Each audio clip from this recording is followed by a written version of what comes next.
Hey everyone, welcome back to another episode of the Rent Prep for Landlords podcast. This is episode number 345, and I'm your host, Andrew Schultz. On today's episode, we're going to be talking about California's bill to pay 80% of unpaid rent to landlords, HOA management and rental properties, and breaking up with difficult tenants. We'll get to all that right after this. 1, 2, 3, 4. Welcome to the Rent Prep for Landlords podcast. Now your host, Andrew Schultz. Before we jump into today's episode, don't forget to check out the Rent Prep for Landlords Facebook group. It's a great free resource for you to network with housing providers from around the country, and if you have a question or a situation that you've never dealt with, chances are someone in the group has been there before and can lend a helping hand. As of this recording, we're at over 11,925 members, and we need your help in the push to 12,000. Check it out today over at facebook.com/groups/rentprep. Don't forget to mention the podcast when answering the questions so we know how you found us. This week in the news, we have a pretty substantial rent relief bill coming to us from California. This article, titled Governor Newsom Signs Bill Providing Rent Relief for Californians Impacted by the Pandemic, is dated January 29th, 2021. So by the time you guys are hearing this, this one might be a couple weeks old, but it definitely warrants highlighting, as I think this is the kind of thing that we're going to start to see happening more and more across the country. Let's go ahead and jump right in. This article comes to us via ABC 7 News out of San Francisco. Governor Gavin Newsom has signed a bill Friday providing rent relief for thousands of struggling Californians impacted by the COVID-19 pandemic. It will also extend the state's eviction moratorium for an additional 6 months, but some tenant right advocates fear that it could leave some renters out in the cold. Governor Newsom says California will freeze evictions for struggling tenants impacted by COVID-19 for another 5 months. More than $2 billion in federal stimulus funds will help with rental assistance. We're looking to leverage that $2.6 billion focusing on low-income renters, said Newsom. The federal money can only be spent on households whose income is 80% or less of the area median income. It prioritizes relief for households at 50% or less of the median income and those unemployed for at least 3 months. Under the new bill, the state will cover 80% of the rent that you missed between April 2020 and March 2021, as long as the landlord forgives the remaining 20% and does not pursue evictions. We need to make sure that folks are stably housed and folks aren't being evicted and going into long-term debt based on a pandemic that they have no control over, said San Francisco Assemblyman David Chu. Oakland renter and housing advocate Tara Thomas lost her job last year to the pandemic. She says landlords have the right to decline the rent relief program. Tenants could still apply for assistance under the bill, but many families could still suffer. Leaving the rent relief program in the landlord's hands can lead to the most marginalized people being left out in the cold, said Thomas. We're going to monitor this aggressively, said Chu. Chu did not want any families left out. He says the legislator may consider extending the moratorium again this summer.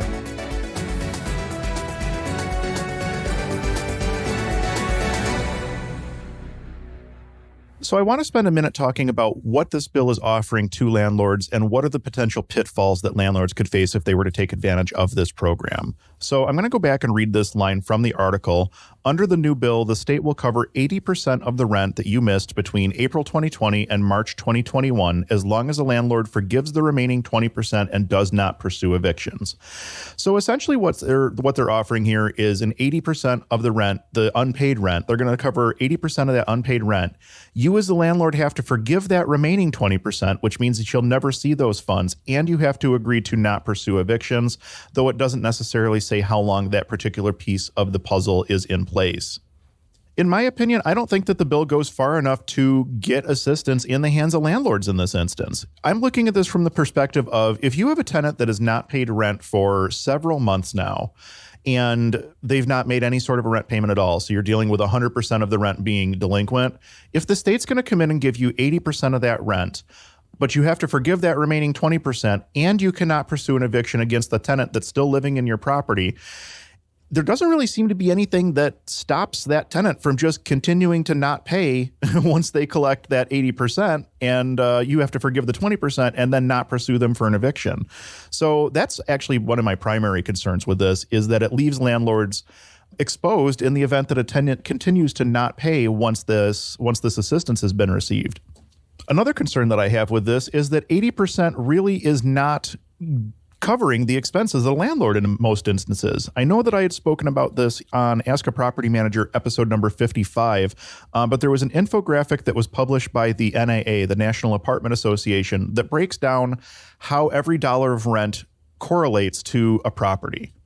I won't sit and rehash everything that it broke out on the infographic, but I mean, it was everything that you would expect. You know, a certain number of pennies are going to taxes, and so much is going to maintenance, and so much is going to mortgage and labor, insurances, and things like that. The bottom line conclusion of the infographic was that only about 10 cents out of every dollar ends up being returned to the property owner. So what you're talking about here is essentially if the government's going to come in and give you 80%, and your profit margin is only that last 10%, essentially you as a housing provider would be in a situation where you wind up working for free. Actually, in this example, you would wind up still coming out of pocket or tapping into your reserves for 10 cents out of every dollar just to make this continue to work. So I don't know as though this deal is necessarily the greatest deal out there. And I understand that everybody operates on different margins. You may be above or below 10% margin on whatever property you're operating. But in a state like California, where you do have high expenses, high taxes, things like that, I would like to think that you're probably operating at around that 10% margin, if that even. So it's definitely something to consider. It might be a situation that helps out some landlords, but largely I think that this is one of those programs that doesn't quite go far enough to address the underlying concerns of everyone involved. This legislation also comes with that caveat that you cannot evict for some period of time. The article doesn't mention, but you can't evict for some period of time after you've accepted this assistance. So again, you might be in a situation where you have a tenant that's been non-paying this entire time.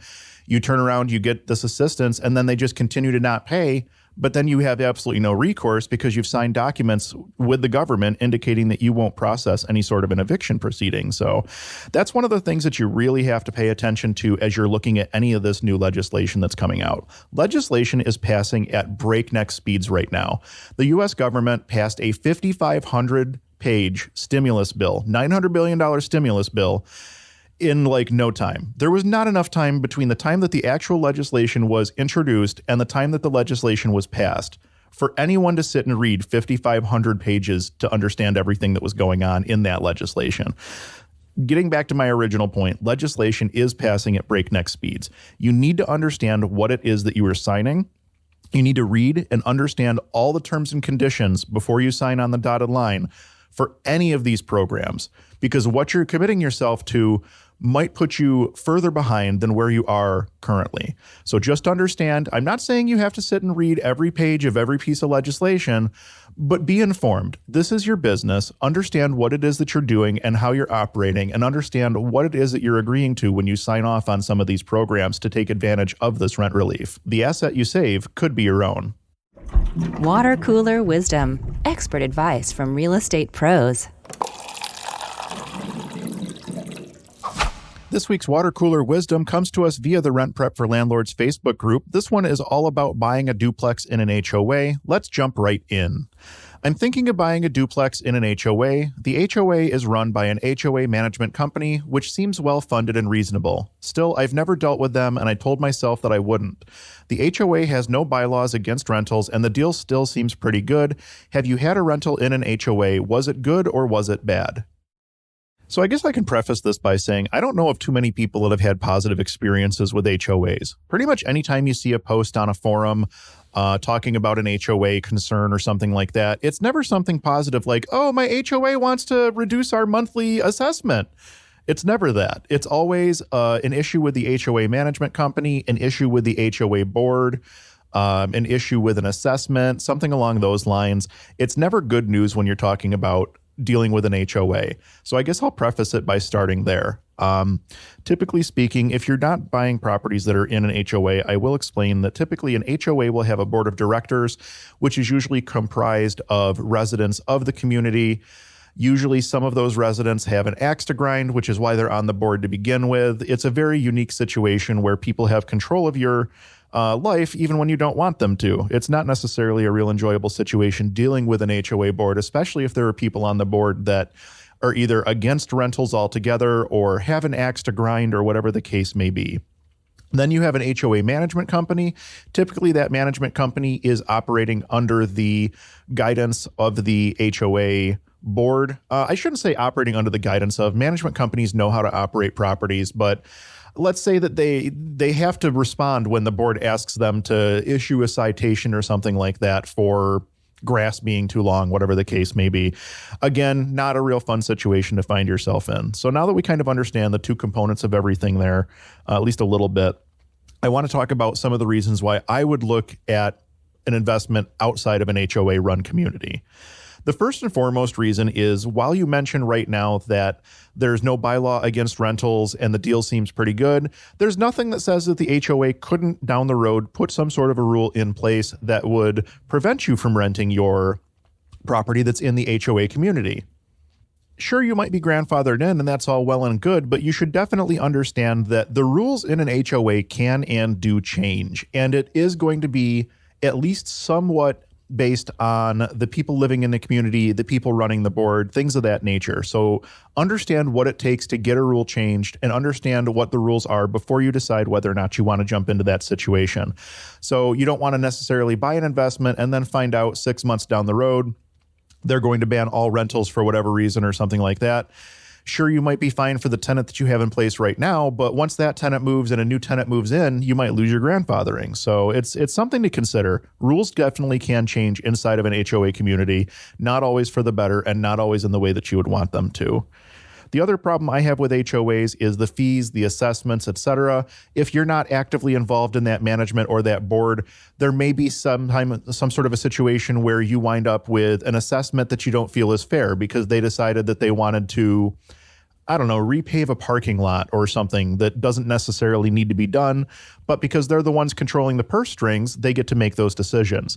So you might wind up with an investment that seems like it's really great, on the front end, but 2 years down the road, you wind up with a special assessment as a result of the HOA or something along those lines. And now your investment, it's not quite as nice as it was when you basically took it at the onset.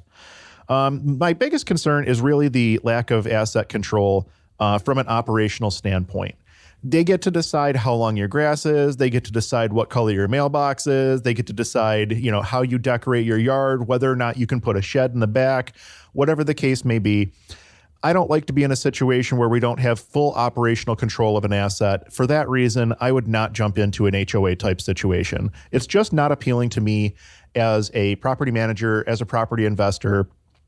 A situation where I don't have control of the asset that I'm trying to operate is not a situation that I'm particularly interested in being involved in. So your mileage may vary. It may be a decent situation for you. It might be the perfect situation for you if you want to own a rental but don't want to have to worry about lawn maintenance. And if you're in a cold weather climate, snow, things like that, taking care of the hedges or whatever the case may be.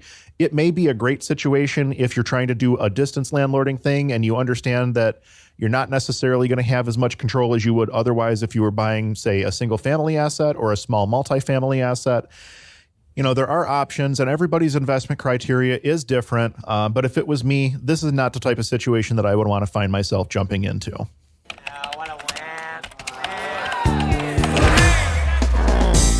Quorum, where we scour the internet for ridiculous posts from landlords and tenants.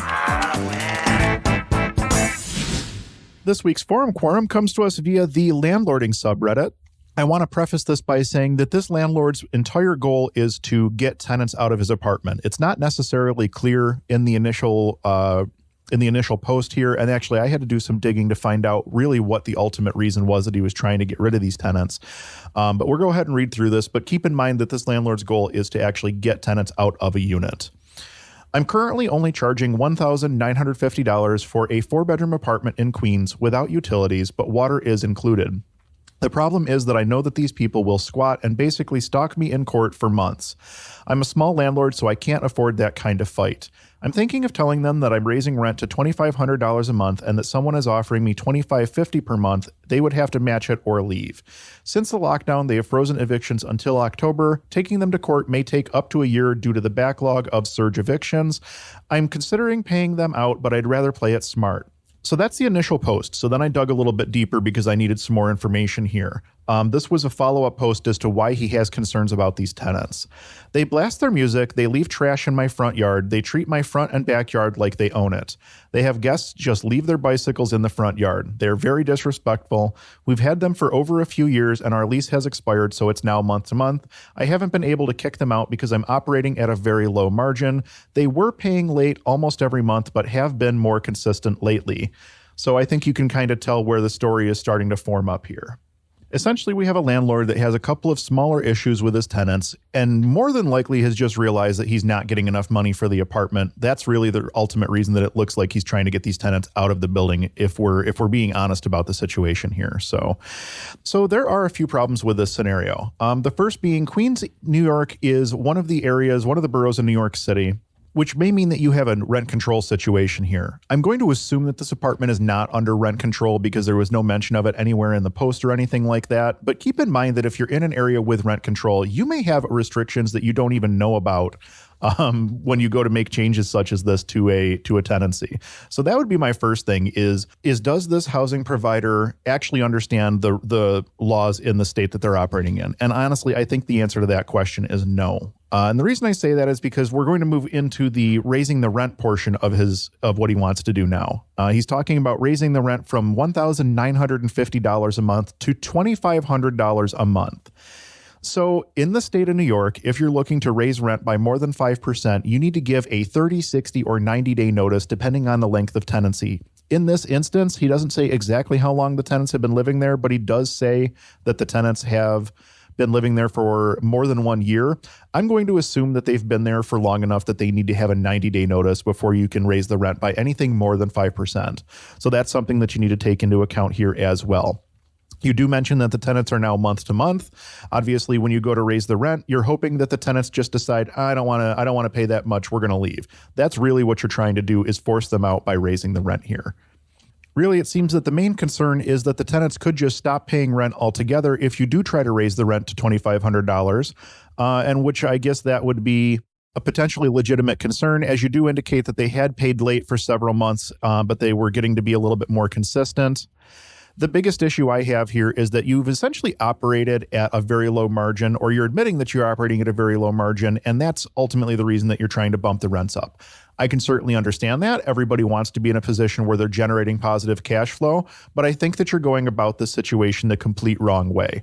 I would agree that you do have some lease violations here when you're talking about trash being left in the yard and things of that nature, though I do wonder if maybe you're being a little oversensitive at this point, judging by the rest of the comments in the post. Obviously, we have no proof of that one way or the other, but there are ways to handle lease violations, and there's no indication that you've actually done anything to handle those lease violations in an appropriate fashion. You're just letting yourself get fired up more and more and more and not actually addressing the root issues. And now you've decided that these are horrible tenants and need to go. So ultimately, I think your best option here is to offer the tenants a cash for keys scenario. In the state of New York right now, trying to terminate the lease is not going to happen because the eviction moratorium is basically going to take the teeth right out of that argument. With the eviction moratorium currently in place until at least the one in New York is here until May 1st. There is the talk of the federal one extending evictions until the end of September, which I think is what this gentleman was referencing. Doesn't even know what the eviction laws are in the state that he's operating in currently. Just another concern to throw onto the pile there. But getting back to the point, when you're talking about a situation like this, even if you do offer a lease termination or force a lease termination, you really don't have any teeth to enforce it because the courts aren't hearing holdover cases at the moment anyway. So he is right. He might find a situation where he winds up with squatters if he tries to raise the rent. And that's obviously not the situation that he wants to find himself in. Realistically speaking, if you want these tenants out of your building, I think the best option for you is to offer them some sort of a cash for keys scenario just to get control of your asset back, and then you can do whatever you want with it. My recommendation would be get out of the industry because it doesn't sound to me like you're well suited for it. But that's just my 2 cents. That's how I would go about it. I would talk to these tenants, perhaps offer them some sort of a cash for keys scenario where you get control of your asset back and you can do whatever you want with it. You get rid of these tenants that you feel are terrible, and you can move on with your life. Love may be in the air with Valentine's Day coming up, but that doesn't mean you love your renters. Rent Prep has recently released their guide on how to deal with difficult tenants. This guide includes advice around strategies such as cash for keys and evictions. Visit the Rent Prep blog at rentprep.com/blog today to learn more. That pretty much wraps things up for this week's episode of the Rent Prep for Landlords podcast. Thank you all so much for listening. We truly do appreciate it. Our goal with the podcast is to help as many people as possible make educated decisions when it comes to real estate, and you can help us to reach that goal. If you heard anything in this week's episode or any other episode that will help someone you know, please do us a favor and share it with them. If you're looking to get in contact with me, I can be reached over at whatsdrewupto.com. From there, you'll find links to everything going on with me over at Own Buffalo, as well as other projects we're currently working on. There's also a contact form over at ownbuffalo.com where you can reach out to me directly. If you're looking for top-tier tenant screening services, head on over to rentprep.com. There are multiple products to choose from, including a tenant paid option. And if you're over 50 doors, ask about the enterprise level programs and pricing. We've been enterprise users of RentPrep for years now over at Own Buffalo, and it certainly has changed the way that we screen our tenants. Check that out today over at rentprep.com. Again, thank you all so much for listening. We'll be back in 2 weeks with an all-new episode that you won't want to miss. Until then, I'm Andrew Schultz with ownbuffalo.com for rentprep.com, and we'll talk to you soon.